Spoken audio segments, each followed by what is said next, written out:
Spoken label. He lurked in the shadows, waiting and hoping she wouldn't take a different route. This was her usual room. He knew that. He knew her. Ghost of Me, the new book by Amanda Steele, can be found at Amazon, Kobo, Waterstones, and many, many other places. Hi guys, it's Andy N. Thanks today for downloading or streaming yet another episode of Spoken Label. As you may or may not be aware, Spoken Label was started in the beginning of 2006, and currently we have well over 150 sessions recorded since then. Although you can find it on various networks, the full archive is available for streaming and downloading at spokenlabel.bandcamp.com. It is a free download or free streaming there, but obviously, if you feel like chucking me a few pennies that way, it'd be eternally grateful to help me keep this podcast going and keep improving my equipment, etc. Enjoy. Speak to you soon. Bye bye. Hi guys, and again, Spoken Label back in the house and on Zoom tonight. I've got an international flavour with me today, and this is great because I've never actually chatted to anybody from this country today as well. She's a lovely lady, and I've been had a few things published in her own podcast, so we've been speaking about this session for a couple of weeks now. So, Sophia, do you want to introduce yourself to everybody? Tell them who you are, and obviously what country you come from. And because people might guess to hear your accent. It's not exactly an English accent. So tell them everybody what country you're from and where all your creativity started from. And we'll start. Okay, let me start with this. Hello, everybody. First of all, thank you for having me. I'm Sophia Behal. I'm from Czech Republic. I used to live 12 years in Miami Beach. I've recorded a lot of music there. I'm a music producer as well. And I write poems. Well, first started the writing basically with that I wrote song texts. And it's really easy for me to write a text for a song. And I've done that for about 15 years. So somebody out of a Facebook writing group in a circle, they asked me to write a poem. And I had it written within 5 minutes and sent it back to them. And they were so excited and everything. And I thought, okay, well, Sophia, that might be good. You're going to write some poems. And I was really nervous about publishing. I have 3 books on my hard drive that I haven't published yet because there comes a little bit of pressure on a person when it comes to publishing books. First you write them, that's cool, then you get some better readers and everything, but then you get really nervous about everybody reading it. What happened with the series #Wuhan, it is actually, I was a little bit pressured to release it because it was there, it was written, and the pandemic is going on. So I wanted to basically help all the people that are very afraid of the pandemic or that are afraid of the unknown, to help them to deal with their feelings. So I wrote the book #Wuhan, empowering poems and prosa and about feelings and such. Great. And basically a lot of readers told me they have cried when they read the poems because they are very intense. They're very, I could read a very intense poem. I would have to find it really quick, or we can play it later on. There's just the facts of it. I have a poem, it says, all in white I am, afraid I am. So I emphasize the moment that I'm a person being sick with COVID-19 and being in the hospital and having the fear of all the unknown. So basically, when you read the book, you go through all your fears and the unknown, and you learn a few stats about the pandemic and everything. You learn that we are searching already for vaccines, that we have something, that medicines are tested, and so on. And you learn to deal with your fear. You learn to deal with the unknown. It's born after watching, Peak Prosperity and Dr. Campbell with all the medical facts. And after watching all the worldwide news in 4 languages, I said, okay, now I can write poems about it. Yeah. And that's what I did. Brilliant. What I've enjoyed, obviously, we're going to talk about first all about your debut book then, aren't we? Hashtag Wuhan then. Now, what I particularly liked about it was the fact the book's multilingual, isn't it? Now, am I right in thinking? It is multilingual. It is right now appeared in Czech, in German. It's coming up in Spanish, Portuguese, Chinese, and Japanese. Wow. So I'm kind of excited about that, and I want to see, and I hope I find better readers to basically proofread if it can be published like the translator sends it to me. I speak only German, Czech, and English, and Spanish. That's more than I do, right? I can just about do English. That's debatable sometimes. But obviously, in relation to the book that's out at the moment, then obviously, am I right? Because my obviously Czech is limited, i.e., it doesn't exist. But is the book in? It's obviously in English, and is it in Czech as well? Is it? So you've done translations of each one, is it all along, haven't you? I did a poetry translation. I speak Czech fluently. I'm born in Czech Republic, but I never went to school in Czech Republic. I grew up in Germany. So I'm doing basically both versions, the Czech version with my mom and dad, because I'm really not too good in the spelling of Czech, but I can rhyme in Czech because I speak the language very fluently. I can rhyme in German as well. So what I do is I did a quick translation and then worked on the rhymes. That's basically how you do poetry translations. You can even put it in a translator, so you just have the meaning and then look for synonyms that rhyme. Yeah, I get it completely. Yeah, it's when I was reading the book, I was trying to look at the fact, and I should have sat down and gone through Google Translate on this book. I think I've not had a chance, to be honest with you. But when I always see the books like that, I look at them, try and work out the movement of the pieces.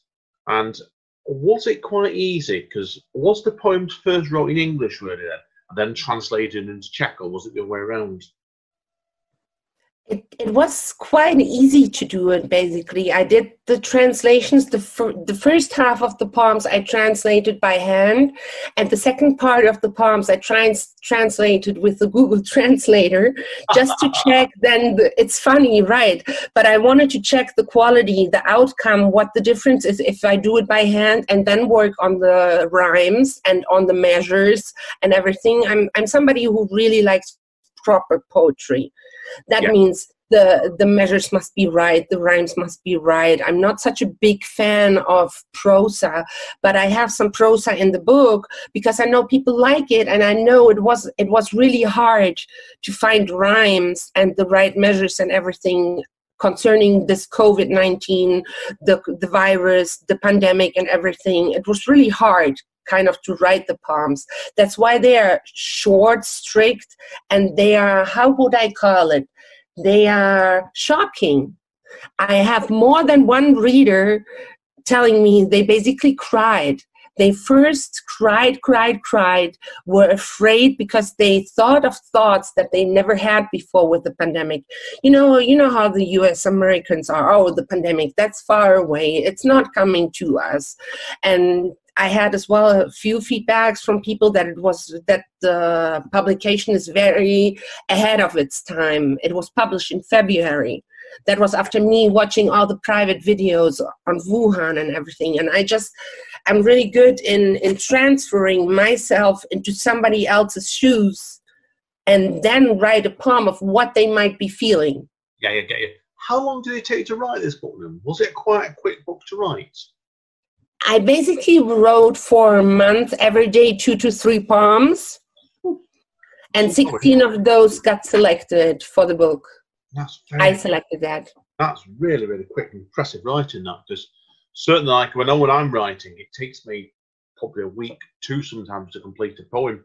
Because since England's been in isolation, I think I've managed probably 6 isolation poems, but I'm quite a slow writer. I tend to really, really measure the pieces out. I know Amanda's she's got a chapbook out next month, and she's done 30 poems in a month and a bit on isolation and the virus thing herself. So it obviously can be done, but that's impressive that for yourself, certainly, to go and write a book so quick as that. Now, have you always been writing poetry before that, or is it just something that's come fairly recently? I've been writing songs all my life. And when I think back, when I was a teenager, I was writing poems as well. Every time I was feeling something, I was basically writing something that rhymes. Right, I get you now. So later on, I learned about the techniques of writing poetry and so on, and haiku and all that. And that's about it. And if you guys actually want to publish your pandemic or coronavirus poems, you can send them to me. I'm looking for 4 people to publish with me in the book. Obviously, and for people that may be interested in that, and I'm not sure my poems are what you want here, but if people wanted to get involved in that, so how many poems would you be looking for from people? I'm looking for about 4 authors with 1 to 4 poems in the book. Possibly. And it has to be something, for this third part, it has to be something still a little lighter, a little bit more poetic, more like the empowering part in it, enhanced. Yeah. And the 4th part then is going to be a really dark poetry book, which deals about death, which deals with the epicenters, which deals with all that. So if you have any of that, some people write such dark stuff, then I'm really looking for that, to publish that in my book. I'll put the details up, obviously, when I write the podcast. That's fine.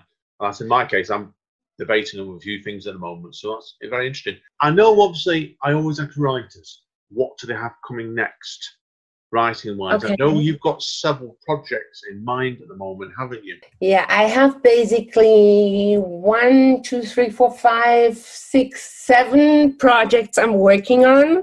Wow. And 3 are finished. I have a children's publication coming up. I would like to be invited to your podcast again and talk just about the children's publication. That's fine. And I have a vampire double book series coming up, which is called The Last Poet. And that's going to be a book that has a vampire that writes poetry that makes him feel more like a human again. Yeah. Oh, excellent. That's an excellent idea. I'm always a firm believer in writing. And clearly, what projects you've got in mind, as a poet, I think you can go in different directions and different styles with your work. I'm not talking about doing the forms. I'm talking about covering various contents, aren't you? So, yeah, it's a great idea, because you wouldn't have known this before, so I'm going to tell you this now. Is in my case, I've been writing a project for about 8 years now with my friend Nick, who lives in Thailand now, he does. But he lived in London, around the corner from Richmond. And every 2 years or so, we bring out an anti-war book when we've been writing poems about in the concentration camps and like cities when they get bombed and stuff like that. So, and then I do my own books. I've done 1 book with Amanda, which is a love book actually. I'll send you the PDF tonight. You can see that, it's beautiful. And then always like trying other projects as well. So there's always scope for it, certainly. Now, what I basically did is, before I started all those projects and how they got born, was I'm a very big fan of poetry, of good quality poetry, and I think I write good poetry. But what I was actually thinking is, how are we gonna get the poetry to the reader? Because people already don't read too many books. Yeah. There are not too many people keen for poetry books. So I really picked some topics where people are usually not expecting poetry, like a vampire book or a Wuhan book or a kids publication. And I worked the poetry inside of this theme, or theme poetry. Not a lot of people are doing that. I have a whole bunch, I have a list of future projects of theme poetry that is coming by all kinds of different all kinds of different themes. But that's how I want to basically get the reader, or the readers that we have, back interested into poetry, because I think it's a great tool. And especially with the trend that people like to read shorter stuff, If they read some strong poetry from somebody from the 20th, 21st century, then it is something else. If they would read the long, I don't know, Shakespeare is really nice, but, you know, I wouldn't recommend Shakespeare to the everyday reader. No, it's not for everybody. Because it's just not interesting enough for them. No, it's not. And I think you find with language, the way language has evolved in the past couple of 100 years. Exactly. It's quite difficult in some ways to actually read some of the older poets like Shakespeare and stuff. Now, I can talk about projects I'm doing at the moment for fun. I've been having some fun the past couple of weeks where I've been going back to some old poetry and basically doing my interpretation on it. And like, you sent over some of your pieces for me, obviously, pre in advance, we'll come on to that in a minute. Like, it's where I've gone along and reread one or two classic poems for over summertime English ones and recorded myself and then just produced it a little bit to give it a real echo and stuff like that. And it's the language, it's the way the language sings, it speaks, it is very, very different to what you can do nowadays. So that's why your pieces are really it's a challenging book, actually. Your first book I've got in front of me here now. It's a recommended book, because I recommend it. But it's one that it's not an easy book. And so I think you'd agree with me here, poetry doesn't have to be easy, does it? No, poetry doesn't have to be easy. Poetry has to be written according to certain rules. There has to be rhyme, there has to be measure, there has to be a tact of the language. There's basically a melody in every sentence we write, and that melody has to be reproduced from every line to the other line. Yes, and you know, I see a lot of work, especially working with Poets Unplugged. I see a lot of poetry. I read a lot of very talented people.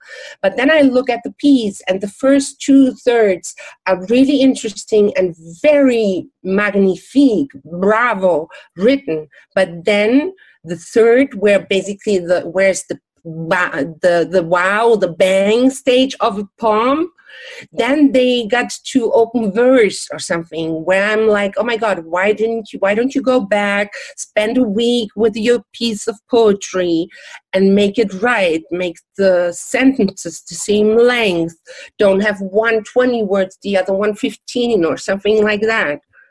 Yeah. I agree with you. That's very fascinating stuff, Sophia. I agree with you completely with it. Now, you have obviously touched on before, and obviously I'm going to go on to the next topic now, about your podcast series, poetsunplugged.com. Now, where did this come from originally? It is originally based out of the Facebook group, Poets Unplugged. And there's also a new group that we have. It's called Poetry on Facebook. And those two groups are basically, and I guess about 10 other groups are the groups where I share the postings where all the poets are coming from.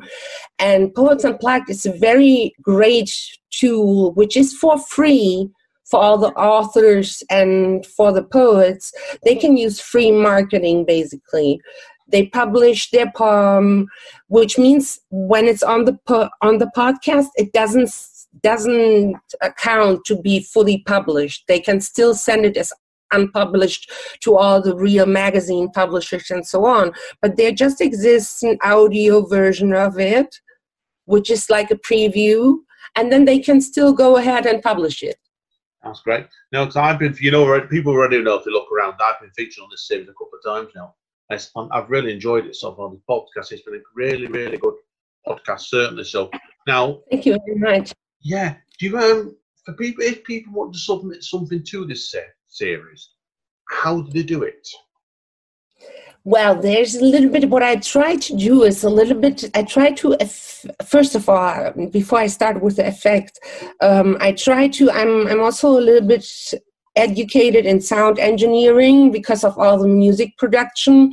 So what I try to do is about half of the recordings, I try to put some immense effect on it. So we have some poems that are beautiful when the author narrates it. It's also an author narrated podcast, but we like to affect, depending on the theme of the poem, we like to affect it with an echo, with a reverb, or anything else that makes it more dramatic, more of a listening experience to the people that are not poets, but that are just the normal people, normal fans that like that have nothing to do and just stumbled up on Poets Unplugged. Yeah, get you completely. No, it is really, really interesting on what you're doing there. Because like it's when I hear the stuff, it's really quite a varied beast of work you've got on your podcast there, and that's what I like about it. Where what made you sometimes when you want to put music into it, like, and I know you've done there's a sculpting series on your podcast as well. Mm-hmm. Yes. Where did the idea of those two come from? Let's go to this podcast. Well, I tried to make the podcast two things. I tried to make it very interesting, that I already said how I do that with the effects, and I tried to make it of some value. We have basically now in future coming up editing classes. We are going to have poetry editing classes, which are always going to be like 5 to 10 minutes classes where people can learn quickly of what's going on. That's basically JC Words working with us. That is a company that does editing and proofreading, and they are very, very nice in helping us, to publish episodes for our authors and poets so that they learn something. So I kind of want to bind the listeners also close to it so that they have a benefit out of it too. It's nice to have a poem published or to listen to an audio poem. You can do that on YouTube as well. But the reason why you go Poets Unplugged is that you find a community that is all with the same interest. They either write or they read. Yeah. That's about it. Yeah, I agree completely. Okay, right, sorry. Okay, everybody. Next thing I want to talk about with Sophia is, because what we've got today is a bit unusual, this for spoken language, but I'm always prepared to try out other things, and I don't mind doing it in this case. Is usually when we have a part 2 of the session, the writer normally does some pieces for us live. Now, in Sophia's case, she's done it a little bit differently. I think it's because of her background in obviously mixing in the studios and stuff. Well, she sent in 3 poems for us today to put as a part 2. Now, Sophia, do you want to tell people about these 3 pieces then today? Yes, I can. Yeah. Yes, I can. There's NUCity Lights.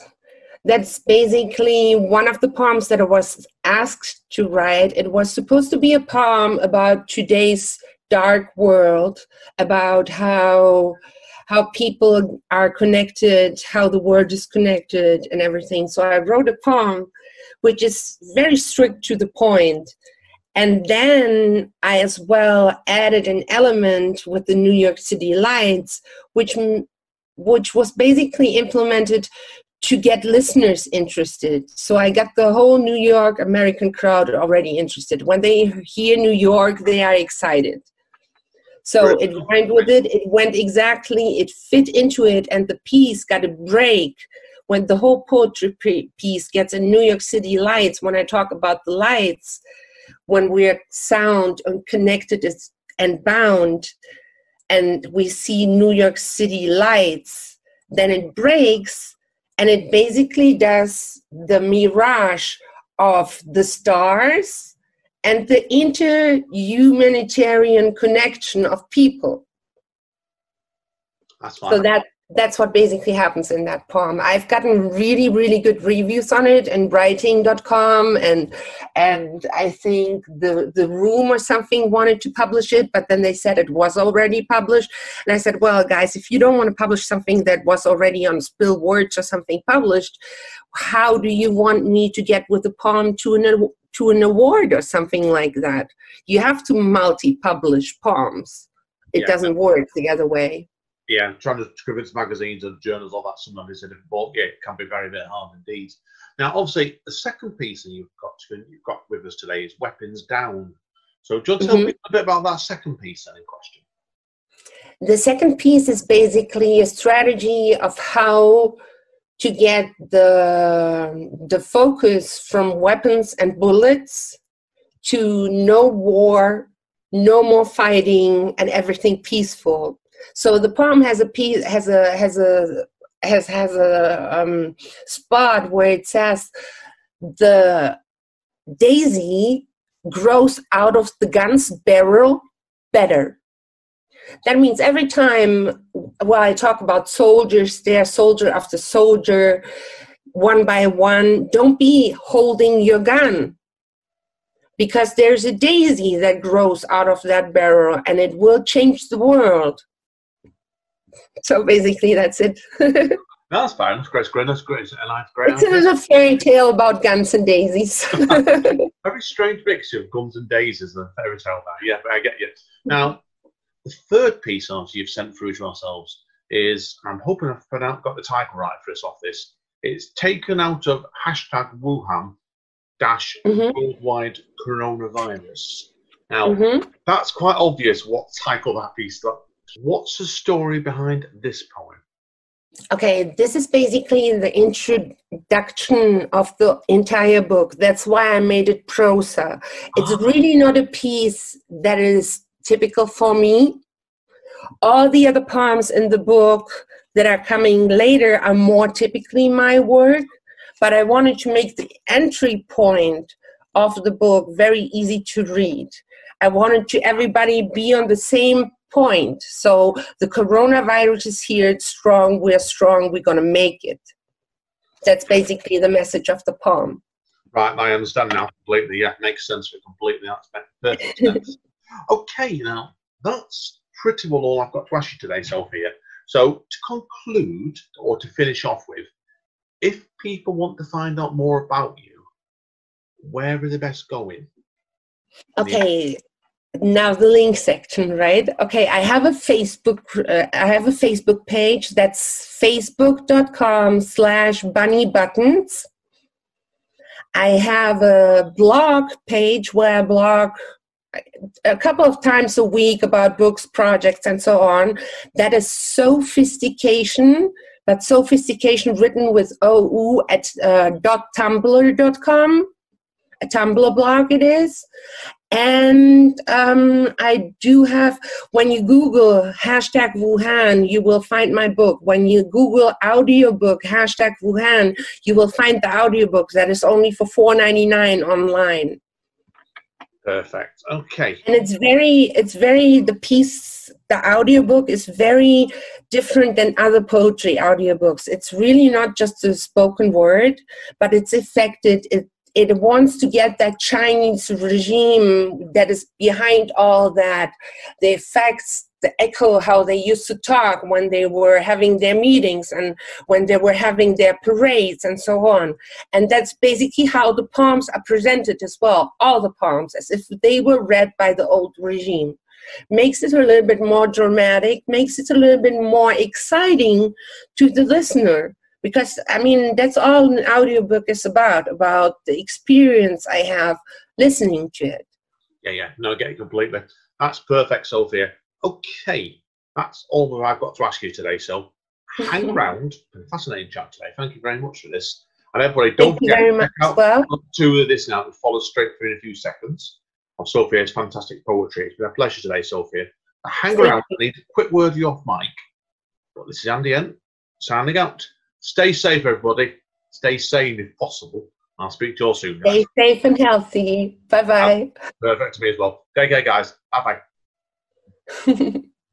Spoken Layer. New York City Lights. Written by Sophia Behal.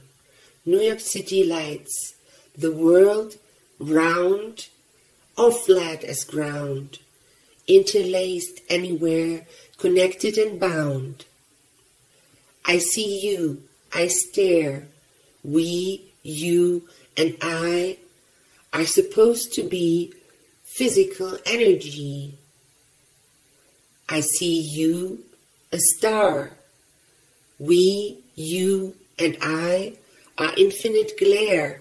New York City, I swear, connects everywhere. My tear rolls round. Crystal clear is my tear. What's about synergy found? Eternally in the sound, enlightenment we found. We, you, and I, is Who Love I? Written and narrated by Sophia Behal. Spoken Label. Weapons down. I point at you, soldier, with my daisy. I will do it to you, I guess, daily. Dear sinister, how hard is it to see a wonder, a flower? Weapons down, I say, bloody hell, breaking the spell, prevent a catastrophe. Soldier after soldier, soldiers one by one, don't point the gun. No more pointers, soldier. Meanwhile, at another grail, I tried to point a weapon at you. The joint a giant daisy grew. Ha! Again, for you. Yes, it's us solving the gun's matter. Let the daisy be the letter. Yes, it's growing out the gun's barrel better. So let the daisy save the day. Wherever, stop never. Don't let it be. Let the daisy save lives daily. Spoken Label. Hello, ladies and gentlemen. Listen to the poem Worldwide Corona. Narrated by Sophia Behal. Thank you and enjoy. Corona, you're a stranger. People have to unite and be strong. Corona, unknown substance. You can't have us all. It's like meeting a stranger. Corona is very strong. Let's pray to God for a chance. Humanity must be well. Corona, deafening. One can't see ya. Corona, you are not acceptable. Corona, be ready, we are strong. Killing us all would be wrong. Humanity needs to survive well. We have greater mission. Corona, we promise we won't have you. Corona, you are invisible danger. Corona, we, vaccines and all, will be stronger. Oh God, let's get together and pray for a chance.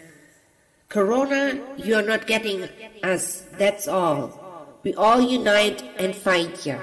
Spoken Label.